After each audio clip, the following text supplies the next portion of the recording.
신실하신 하나님, 우리를 향하신 변함없는 하나님의 사랑 앞에 감사드립니다.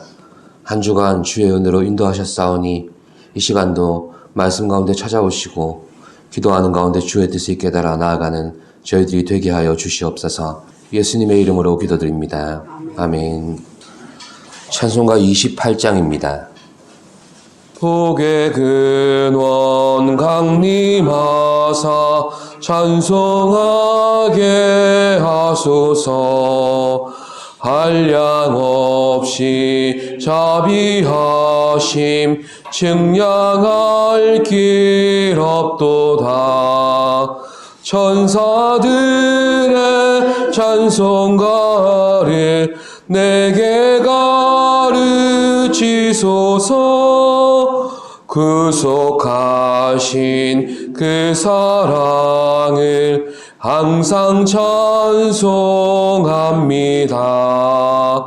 주의 크신 도움 받아 이때까지 왔으니 이와 같이 천국에도 이르기를 바라네.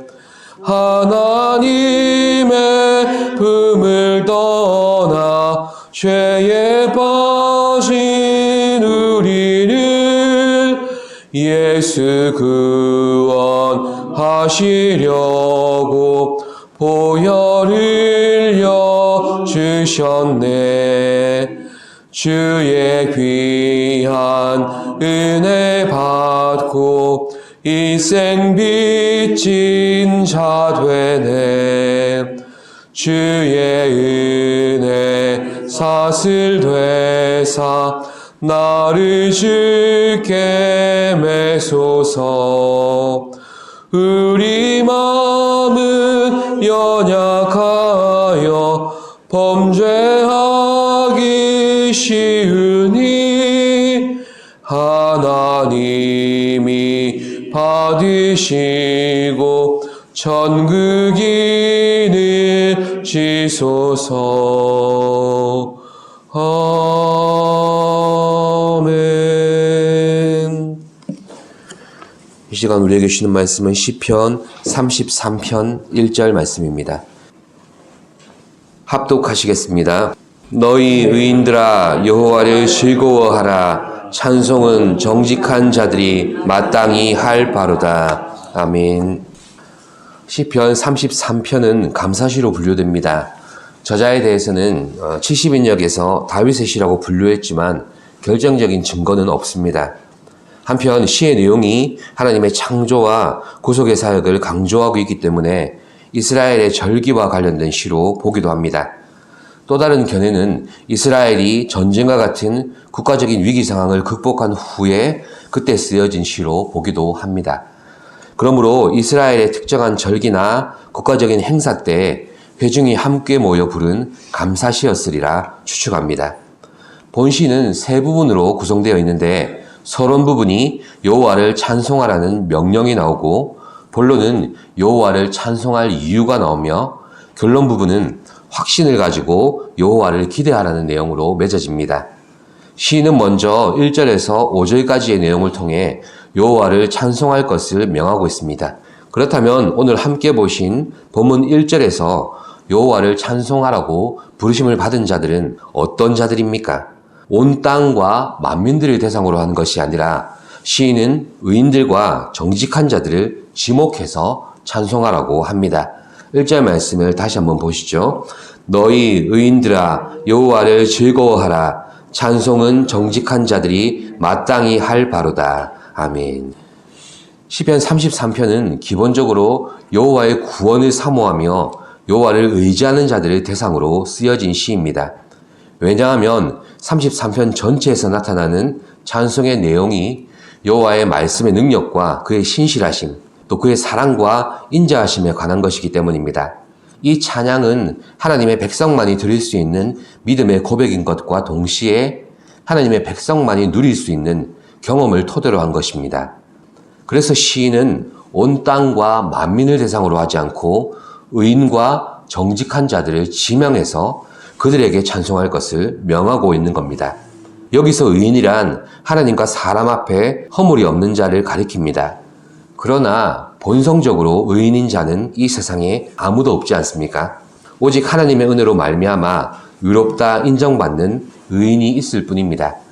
그러므로 찬송으로 부르심을 받는 자들은 여호와를 의지하는 믿음으로 사는 자들인 것입니다. 또한 시인이 지칭하고 있는 정직한 자란 하나님께서 보시기에 도덕적으로 바르고 진실한 삶을 살고자 애를 쓰는 자들입니다. 그런데 이 정직함의 기준은 인간 스스로가 도덕적이고 올바른 삶을 추구하고자 하는 그런 보편적인 윤리의 기준이 아닙니다. 하나님의 보시기에 옳은 길로 가는 그것이 바로 정직한 것입니다. 그러니까 상황 따라 변할 수 있는 기준이 아니라 한결같이 하나님의 명령을 지키며 순종하는 자가 바로 하나님께서 보실 때 정직한 자인 것입니다. 나의 공로로 의를 행하거나 그렇게 선을 행하는 것이 아니라 아주 작고 사소한 것이라 해도 하나님의 말씀에 의해서 내가 따르고 움직인 것이 하나님 보실 때 그게 정직한 것입니다. 아무것도 순종하지 않고 따르지도 않으면서 하나님 보시죠? 하나님 아시죠?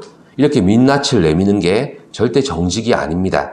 아기의 걸음마 같아도 말씀 따라 한 걸음, 한 발자국 내딛어야 그래야 하나님이 보시고 아시는 순종이 되고 그게 정직함입니다.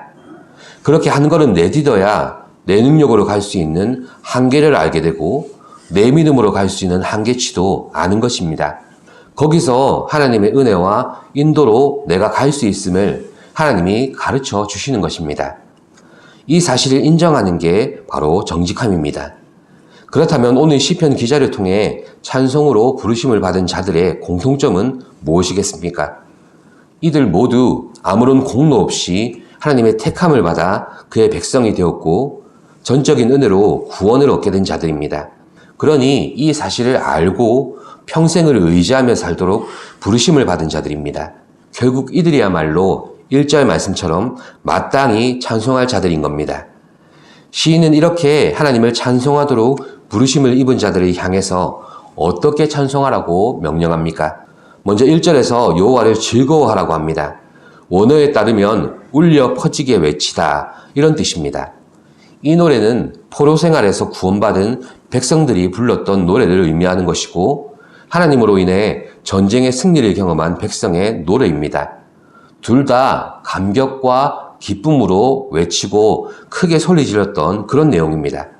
이렇게 시인은 감사시의 시작을 하나님을 찬양하라는 초청으로 열고 있습니다. 그렇다면 이 초청이 오늘 현실을 살아가는 우리에게는 어떤 교훈을 주고 있습니까? 호흡이 있는 모든 자가 그런 자가 아니라 또 온 땅과 만민들이 아니라 바로 우리를 지명해서 찬양하는 자로 불러주셨다는 것을 기억해야 한다는 것입니다. 이 말은 그 모든 것들이 아닌 오직 우리의 찬양을 통해서만 찬양의 대상과 내용이 분명해지기 때문에 그렇게 우리를 부르셨다는 겁니다. 바로 우리가 아무런 공로 없이 구원의 은혜를 입은 의인이 되었기 때문입니다. 그러니까 은혜를 입은 자에게 은혜를 또한 알게 하시고 깨닫게 하셔서 그 은혜를 찬양하도록 만드신 것입니다. 은혜를 입은 우리가 찬양할 때 그래야 하나님이 찬양의 주제가 되시고 그 찬양의 내용의 전부가 되시지 않겠습니까? 또한 정직한 자들에게 마땅히 찬양할 것을 명하셨는데 정직한 자의 기준은 바로 하나님의 명령을 지키며 순종하는 것입니다. 그렇다면 정직한 자의 찬양은 과연 어떤 것이 되겠습니까? 하나님의 뜻이 이루어지는 것을 기뻐하는 것입니다. 말씀하신 대로 약속하신 대로 이루셨음을 고백하고 자랑하는 게 바로 정직한 자가 할 수 있는 찬양인 것입니다. 그래서 1절 후반부에 시인은 이렇게 선언합니다. 찬송은 정직한 자들이 마땅히 할 바로다. 아멘. 하나님께서는 우리를 의인으로 부르셨고 정직한 자로 살 수 있도록 말씀을 주셨습니다. 그리고 그런 우리를 지명하여 여호와를 즐거워하며 찬송하라고 말씀하십니다. 찬양은 우리 인생의 유임과 동시에 하나님이 행하신 일을 우리를 통해 세상에 알게 하는 간증이 됩니다.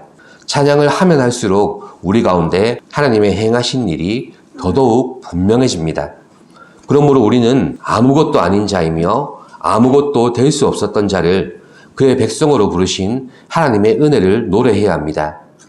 우리의 찬양은 용서받은 의인의 찬양이며 우리의 찬양은 정직한 자의 마땅히 드려야 될 고백임을 기억하시기를 바랍니다. 드리고 또 드려도 우리 안에서 더욱 풍성한 감사와 찬양이 넘쳐나는 성도가 되시기를 기도합니다. 기도하겠습니다. 존귀하신 하나님, 아무것도 아닌 저희들 하나님의 찬양할 수 있는 백성으로 불러주시고 삼아주시니 감사합니다. 우리의 찬양의 내용이 한결같이 하나님이 행하신 일과 그 행하신 일들로 은혜를 입은 우리의 고백임을 믿습니다.